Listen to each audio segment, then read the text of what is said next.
Assalamualaikum warahmatullahi wabarakatuh. Perkenalkan, nama saya Gladys Karina Gajali. Saya adalah ketua kelompok nitrogen. Nah, pada kesempatan kali ini kita akan membuat video praktek tentang larutan elektrolit dan larutan non-elektrolit. Baiklah, saya akan memperkenalkan satu persatu dari anggota kelompok kami.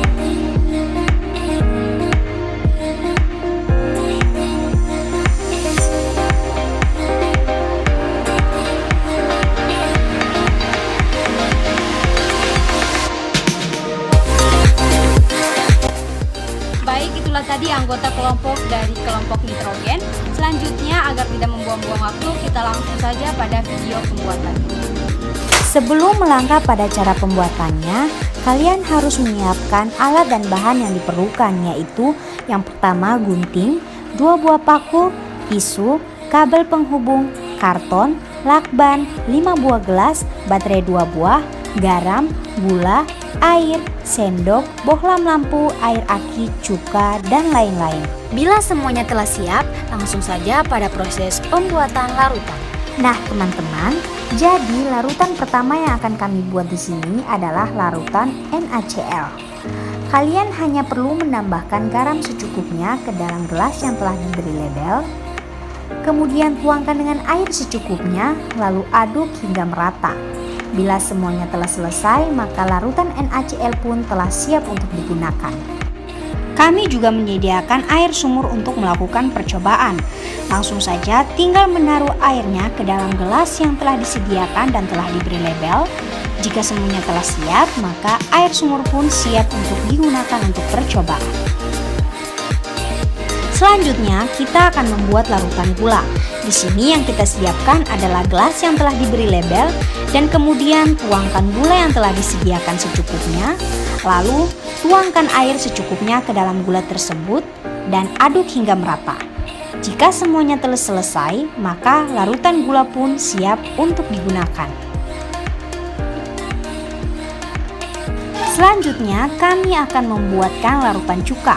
Di sini yang harus kalian perlukan hanyalah cuka yang diletakkan di dalam gelas yang telah diberi label tanpa dicampurkan dengan apapun. Jika semuanya telah selesai, maka larutan cuka pun siap untuk digunakan untuk melakukan percobaan. Nah, teman-teman, selain dari larutan-larutan tadi, kami juga menyediakan larutan H2SO4 untuk melakukan percobaan. Teman-teman juga perlu mengetahui bahwa untuk membuat larutan H2SO4 tidak usah ditambahkan dengan air.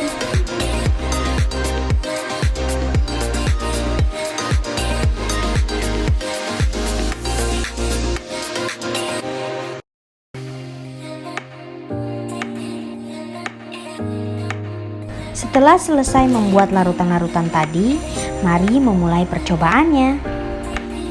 Pertama-tama yang dibutuhkan di sini adalah 2 buah baterai, 1 buah karton, 1 buah lakban kecil, dan 1 buah gunting.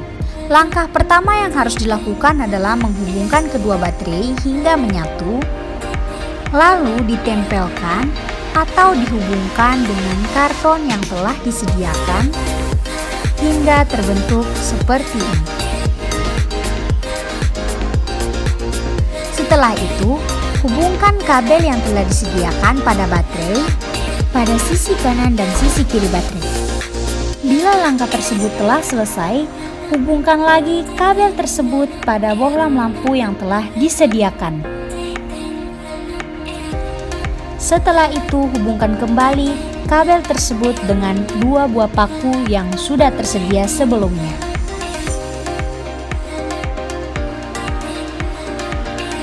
Jika sudah, larutan pertama yang akan kita coba adalah larutan H2SO4. Di sini, kita hanya perlu menaruh 2 buah paku yang telah dihubungkan dengan kabel tersebut ke dalam larutan yang telah disediakan. Kemudian kabel tersebut dihubungkan lagi dengan bohlam lampu yang ada. Dan hasilnya adalah lampu menyala terang, serta timbul gelembung gas. Setelah selesai diuji coba, angkat kedua paku tersebut lalu dicuci dengan air bersih. Kemudian dilap menggunakan tisu. Larutan yang kedua adalah larutan NaCl.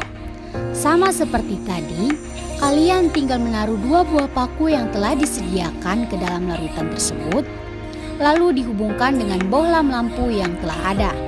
Dan hasilnya adalah lampu menyala terang dan timbul gelembung gas.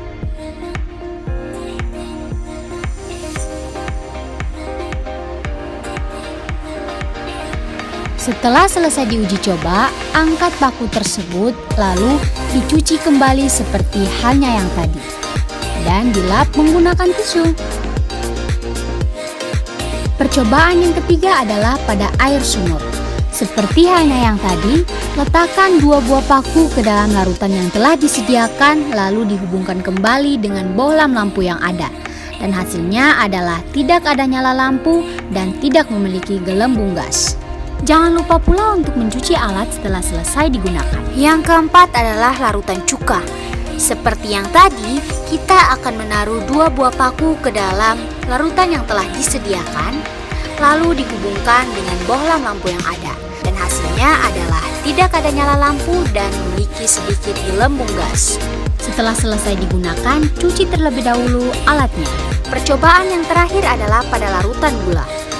Seperti halnya yang tadi, kita akan menaruh 2 buah paku ke dalam larutan gula, lalu dihubungkan dengan bohlam lampu yang ada dan hasilnya tidak ada nyala lampu dan tidak memiliki gelembung gas. Dari percobaan tadi didapatkan hasil pengamatan sebagai berikut. Yang pertama adalah larutan H2SO4, nyala lampu terang dan timbul gelembung gas. Sehingga larutan H2SO4 digolongkan sebagai larutan elektrolit kuat. Yang kedua adalah larutan NaCl, nyala lampu terang dan timbul gelembung gas. Sehingga larutan NaCl termaksud larutan elektrolit kuat. Kemudian yang ketiga adalah air sumur, nyala lampu tidak ada dan tidak timbul gelembung gas, sehingga air sumur tergolong non-elektrolit. Yang keempat adalah larutan cuka, nyala lampu tidak ada dan timbul sedikit gelembung gas, sehingga larutan cuka tergolong larutan elektrolit lemah. Yang terakhir adalah larutan gula, nyala lampu tidak ada dan tidak memiliki gelembung gas, sehingga larutan gula tergolong non-elektrolit. Berdasarkan praktek yang telah dilakukan tentang larutan elektrolit dan larutan non-elektrolit, maka dapat disimpulkan bahwa larutan elektrolit adalah larutan yang dapat mengantarkan arus listrik yang apabila listrik mulai dialirkan maka akan timbul gelembung gas dan menghasilkan nyala lampu. Sedangkan untuk larutan non-elektrolit adalah larutan yang tidak dapat menghantarkan arus listrik yang apabila listrik mulai dialirkan maka tidak timbul gelembung gas dan tidak menghasilkan nyala lampu. Kemudian larutan elektrolit dibagi menjadi 2, yaitu larutan elektrolit kuat dan larutan elektrolit lemah. Larutan elektrolit kuat adalah elektrolit yang dapat terionisasi sempurna atau sempurna menjadi ion-ion dalam pelarutnya dan menghasilkan daya hantar listrik dengan baik. Apabila diuji menggunakan alat uji, dihasilkan nyala lampu terang dan banyak gelembung gas. Berikutnya adalah larutan elektrolit lemah. Larutan elektrolit lemah yaitu elektrolit yang tidak terionisasi sempurna menjadi ion atau mengalami ionisasi sebagian, sehingga jumlah zat yang terurai menjadi tidak banyak dan menjadi penghantar listrik yang buruk. Apabila diuji menggunakan alat uji, dihasilkan tidak ada nyala lampu atau nyala lampu redup dan timbul gelembung gas. Itulah tadi kesimpulan mengenai larutan elektrolit dan larutan non-elektrolit. Semoga apa yang kami sampaikan dapat bermanfaat bagi kalian semua. Terima kasih yang telah menonton video ini. Akhir kata, billahi taufiq wal hidayah. Wassalamualaikum warahmatullahi wabarakatuh dan sampai jumpa.